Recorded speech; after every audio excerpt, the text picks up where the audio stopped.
The value of leadership and mentoring for me, both in my own practice but also as an example of the DHS program, cannot be understated. That with the pressures placed on industry, we are finding that we are asking workforce to be more innovative, more broad in their application, and if not managed appropriately, workforce starts to think that we're actually doing more with less. I tend to take a different view and thinking we're encouraging people to manage up within the context and allowing them to explore a wide range of skills that may be available within that organisation.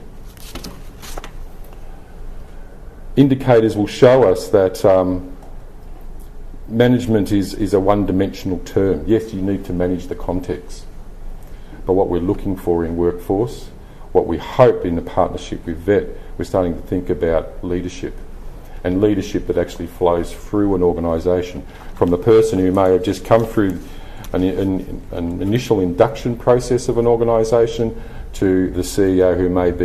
been with the organisation many, many years. We hope there is an opportunity for that leadership to flow. That there is change occurring, and that workforce needs to be engaged in that process of change.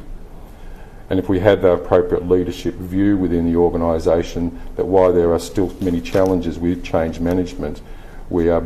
better placed to manage and enhance practice based on that change. Maintenance of staff in change is also a challenge, a true leadership challenge, because I suspect that at times when we're trying to be reactive to our external environments, that change has not been well informed, and workforce, if not given the opportunity to engage in the process, will feel like they're on the outer, and then we start to have a retention issue. And look, at the end of the day, I would think that it's the ability to engage and feel like you are able to influence not only your immediate practice area, but actually have some meaningful engagement with your organisation. We know that, and I know this from the DHS project, that a number of the managers at a higher levels felt like they were just managing at the margins, and they were not feeling comfortable around supporting and mentoring and coaching because of time issues and their own ability to manage their own practice. Again, when we introduced the training program, we looked at a range of research data that looked at highlighting strategies for managers to let go a little bit, have more confidence in workforce, encourage workforce to manage up. And we found that also employees, given the opportunity,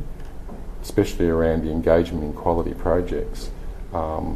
seized the opportunity. And as I mentioned earlier, our report back to the Training Implementation Committee of DHS showed that there'd actually been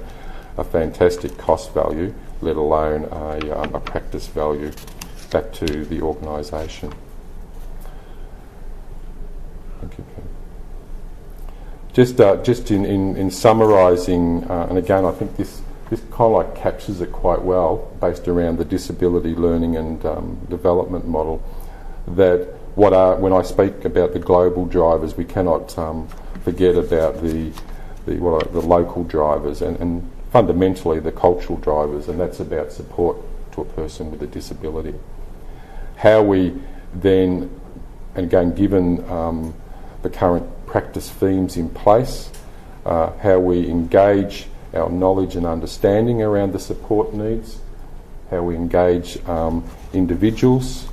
and how we then start to look at definitions around what is the job at hand.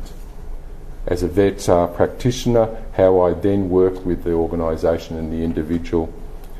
to look at linking that to competency. And then we start that again, induction process and ongoing support processes. And just in wrapping it up, studies from Hewitt Associates found that the best employers in Australia have been found to have a significant focus on the development of their people,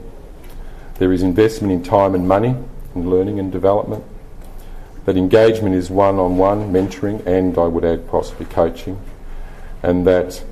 they should have advanced leadership management engines. And just in concluding, why I mentioned the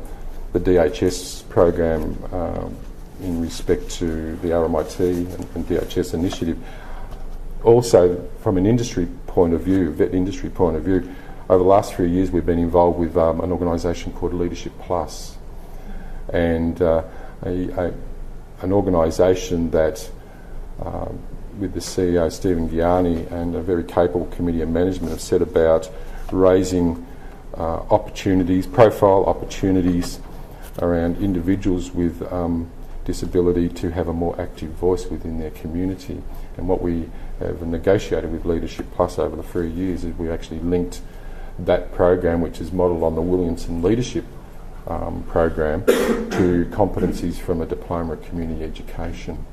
And again, similar context where assessment across that program has been based on the individuals working within their own communities, looking at initiatives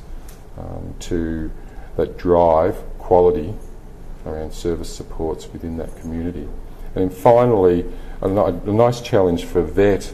and it's coming out a little bit more within the current policy platforms from both state and federal government, is our challenge to engage VET in schools,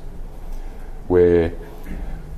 again, an initiative which we've started this year is around engaging students from a college in the northern suburbs and introducing them to, at Certificate 2 level, units of competency within the community services area. And what we're fundamentally looking at doing is a marketing exercise around, this is the community services sector, come and engage in this program and actually get a view of the sector. Is it a potential employment option for you? But notwithstanding, can this, even by having a greater knowledge of the community service sector through this training at a Certificate 2 level, can it inform a better understanding of your own community? And at the same time, not